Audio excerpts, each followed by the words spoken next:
What's up, guys? Average Kiwi Guy here. How y'all doing? So we're back with episode 5 of the Defenders. We're ticking along here. We're pretty much, getting near the basically the big climax, the big, season ending, thing that they're all pushing for here. Being 8 episodes, it's kind of got to happen quick. It's got to go. It's kind of like, what's happening in Game of Thrones right now, where it's got to be, pretty quick fire, like everything gets here and here. Luckily, unlike Game of Thrones, they don't have like miles and miles of country to cover. It's all in one city, so basically this all happens like probably like a week or so. So that's kind of cool.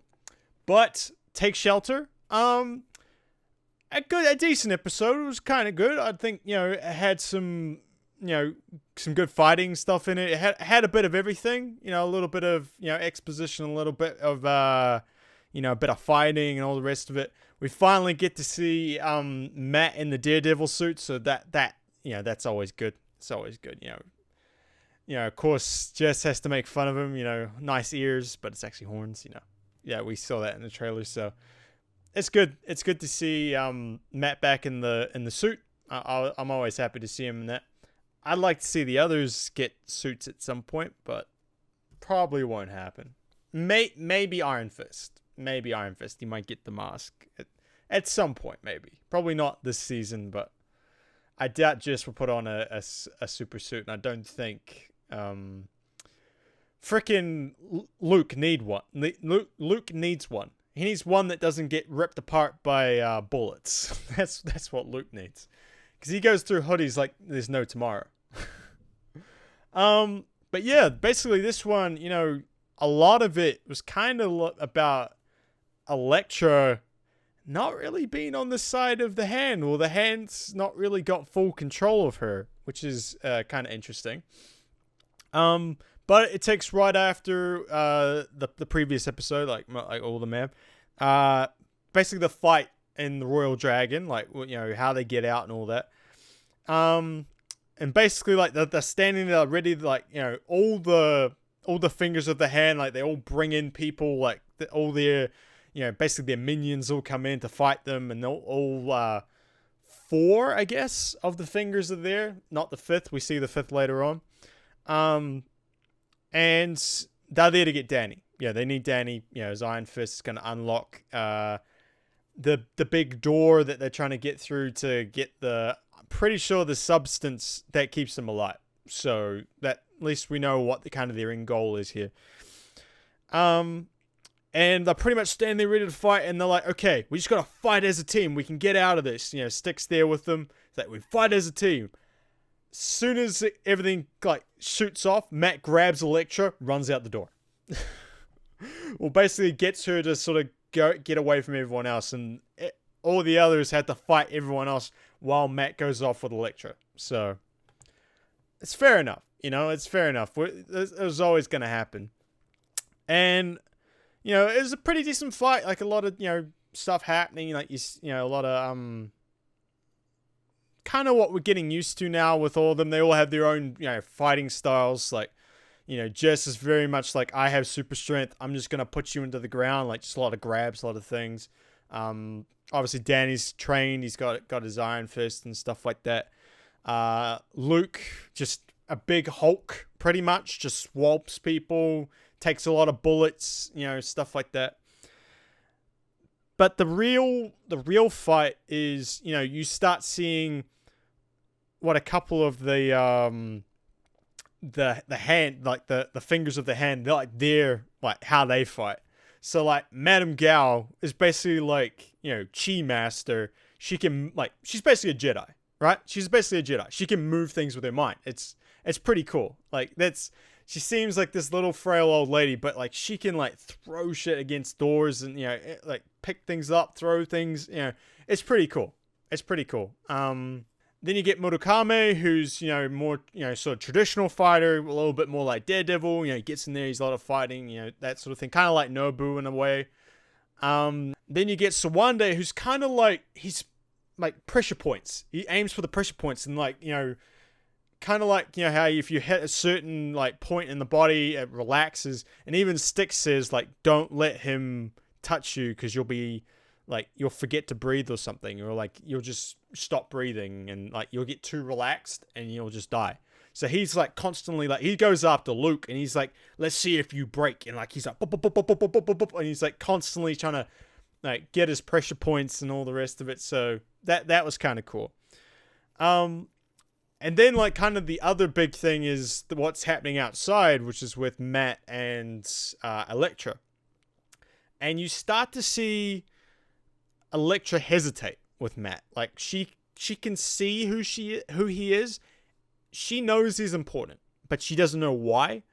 So she hesitates. And when Murakami comes in to basically take on Matt, she basically bashes him all the way, like smashes him against a dumpster and basically, protects him.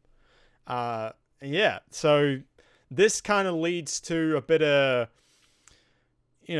like, hang on a minute. Is the black sky really on our side here? And in turn, that leads the other fingers of the hand to question Alexandria. So it definitely, it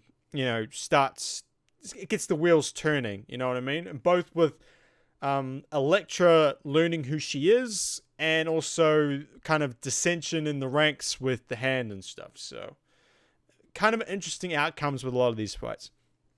But right at the end, Sawande and Luke are still going at it, and Luke just gets hit by a garbage truck. Just boosh!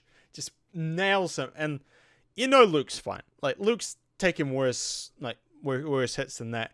And Sawande seems to be like just completely like, I need to fight this guy, so goes after him. And so while this is all happening, they all escape. They go out the sewers and they run and all the rest of it. So it was a pretty decent fight.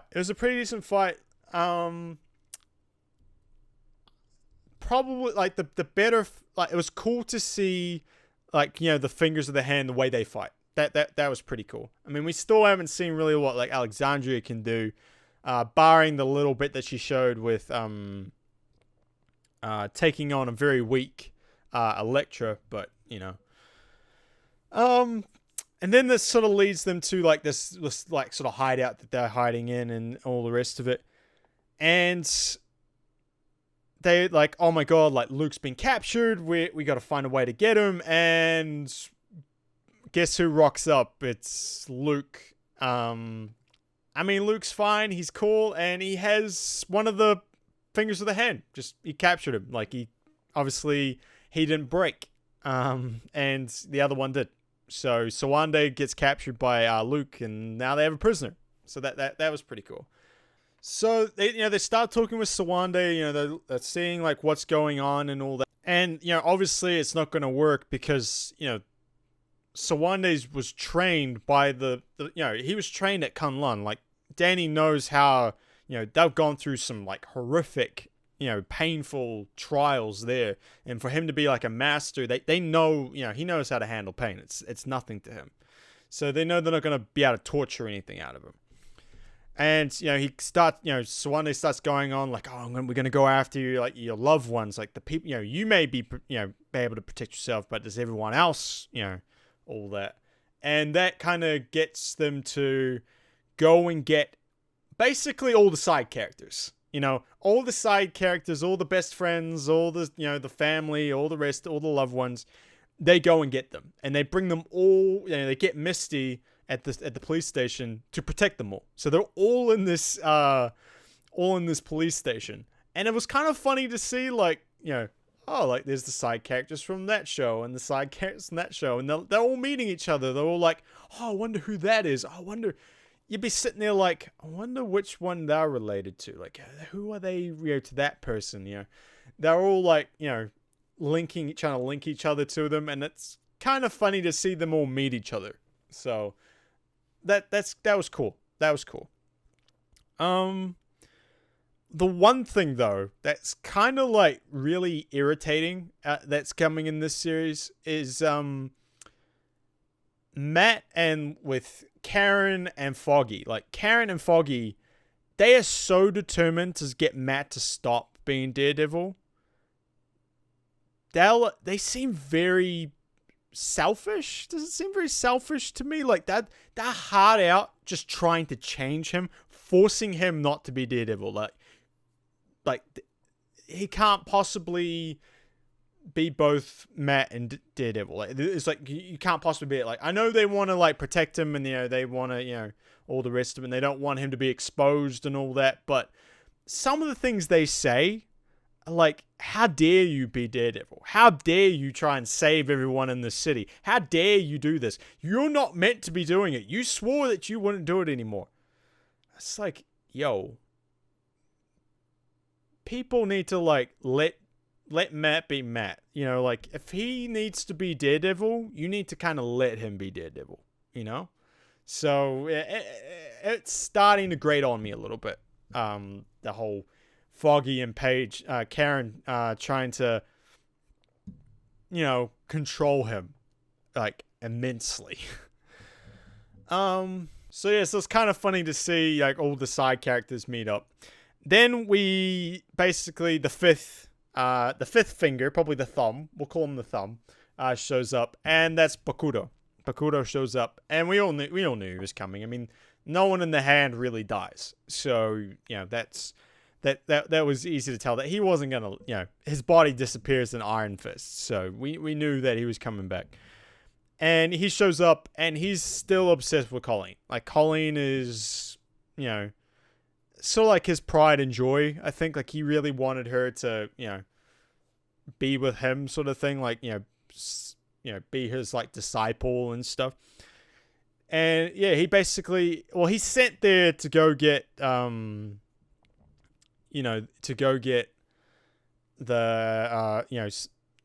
the loved ones and stuff like that. And if he can get the Iron Fist. But he basically, like, focuses in on Colleen. And, before this, Colleen's kind of like questioning, like, oh, why are we with these people?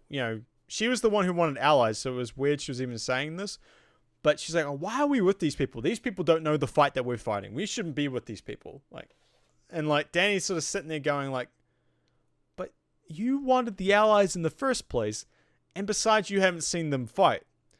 And, Bakura, meanwhile, so Bakura's on her and, like, kind of has her pinned and is about to, like, stab her. And that's when Luke comes in and just, like, manhandles him, just grabs the knife, like, punches him away. And Colleen's kind of like, oh, okay. Yeah, you're cool. I'm cool with you, fighting with Danny now. It's pretty crazy. Like, okay, so you just needed him to show off how strong he is? All right. And yeah, they basically they managed to get away and all the rest of it, and Bakura's kind of like his sort of very sly sort of slick face that he has. He kind of like yeah, it's fine, like, it's no big deal. Like I tried, sort of thing. So after that, Jess goes gets Trish. Trish is with her kind of with, I think, like, some radio execs and stuff like that. She's, all the rest of it. So yeah, so Jess is getting her, and Murakami shows up. So she's got to kind of fight him, but she's got backup. Which is Matt in the Daredevil costume. So he's got, like, all this stuff. He's got the the battens and stuff. All the rest of it. And Trish sort of like standing there like, yo, Daredevil? Like, seriously, the Devils of Hell's Kitchen? She's sort of like, pretty like, whoa, okay. And of course, Jess is making fun of him, like, on nice ears and all that. So they get back to the hideout, where they're hiding out, and Matt's still in his Daredevil sort of gear, and he whips, he does the whole extending baton thing, and it whips around Sawande's neck, and he's sort of like trying to get some answers out of him. And, he starts asking about Elektra and all that. Like, what's happening with her? Like, what'd you do to her? And this kind of gets the team going, like, hang on a minute. Like, you're telling me that she's your ex-girlfriend or, like, dead girlfriend or something? So that kind of sends everyone kind of off a little bit because they're like, wait. You had this? Like, you had this knowledge and you didn't tell us? Like, that's not cool. That ain't cool. So, again, that's not really, the team's not quite there yet. Like, it hasn't got that sort of cohesion that they probably want. And, yeah, that was pretty much it for them. But a nice little bit at the end.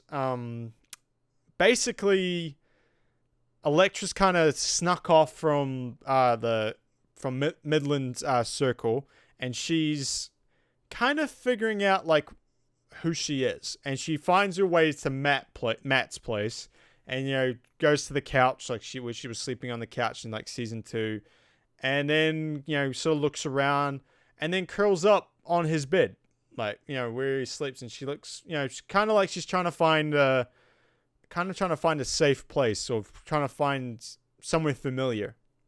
So Electra's in there. She's spinning around. She's getting there. So it's gonna be interesting in the next few episodes. I mean, we're closing in on that big finale. So I'm hoping it picks up a little bit. Like this episode was good. It had some high points, but again, it's not where you would like. Like these shows have been great separately, so you'd like to think that when they brought them together it would work really well. It is working. It's working quite well. It's just maybe not the way they probably thought it was going to. So hopefully it picks up a little bit. So they've got a few episodes to do it, and I think they can do it. So cross our fingers. It'll be okay. It'll be okay.